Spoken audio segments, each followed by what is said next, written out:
উদ্দেশ্য যদি সৎ হয় তাহলে কাউকে পরোয়া করতে হবে না, নিজের সফলতার সিঁড়ি নিজেই বইতে পারবে। দেখবেন, নিজেকে নিজেই টেনে তুলতে হবে, কেউ আসবে না ভরসা দিতে। আর যদি কেউ আসে সে তোমাকে হয় ভেঙে দেবে আর না হয় দুর্বল করে দেবে।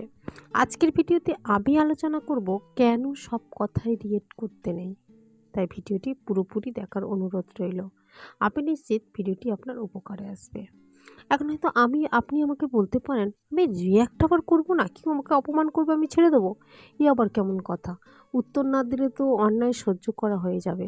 কিন্তু না, দেখুন, সব জায়গায় রিয়াক্ট করার কোনো দরকার নেই। আমাদের চারপাশে প্রচুর মানুষের ভিড়, আর সেই ভিড় ঠেলে আমাদেরকে এগোতে হবে। অনেক রকম কথা কানে আসবে, শুধু আপনাকে যেটা করতে হবে সেটা হলো ইগনোর। জানেন তো, জীবনে কিছু মানুষ আবর্জনা ছড়াতে আসে, তাদেরকে আগাছার মতো উপড়ে ফেলে দিতে হবে। লাইফ আপনার, বাউন্ডারি আপনি সেট করবেন। যেখানে নেগেটিভিটি দেখবেন সেখান থেকে দূরে সরে যাবেন, নিজেকে দূরে সরিয়ে নেবেন। শুনতে খারাপ লাগলেও অবাক লাগে, আপনার আপনজন যারা আপনাকে সহানুভূতি নামক মলম দিয়ে আটকে রেখেছে, তারাই না সুযোগ পেলে কাটা খাইয়ে নুনের ছিটে দিতে 1 মিনিট ভাবে না। আপনি সেই সুযোগটাই দেবেন না। অযথা তর্ক করবেন না, অযথা তর্কে যাবেন না, বোঝাতে যাওয়ার কোনো দরকার নেই। কেউ আপনাকে যদি মূর্খ বলল, আপনি সেখান থেকে হেসে বেরিয়ে আসুন। ওই যে সময় আর এনার্জি দুটো বাঁচিয়ে নিলেন। যে যাই বলুক, নিজের সিদ্ধাটা সোজা রেখে নিজের সিদ্ধান্তটা নিজেই নিন।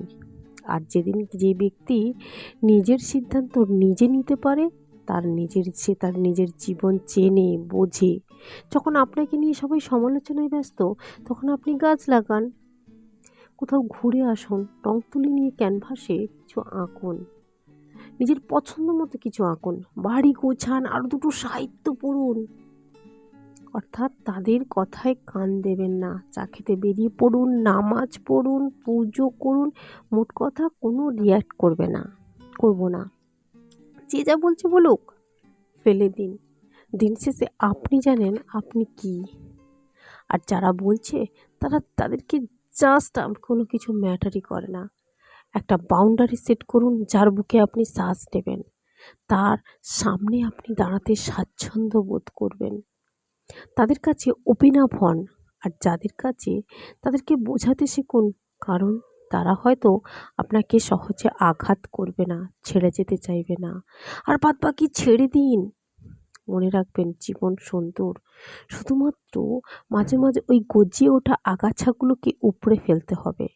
অযথা কাঁটার ছোপ দেখলে এড়িয়ে আসতে হয়।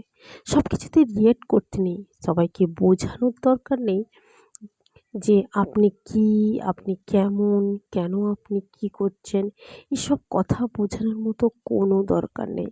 আর যদি আপনি এই কাজগুলো না করে করতে পারেন, তাহলে কিন্তু লস হবে আপনারই। এবার ডিসিশন আপনার, আপনি কি করবেন আর কি করবেন না।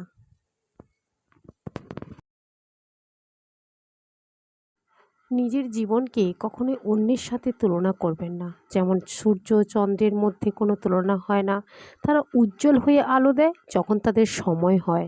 তেমনি তুমিও জীবনে প্রজ্বলিত হবে যখন তোমার সময় হবে।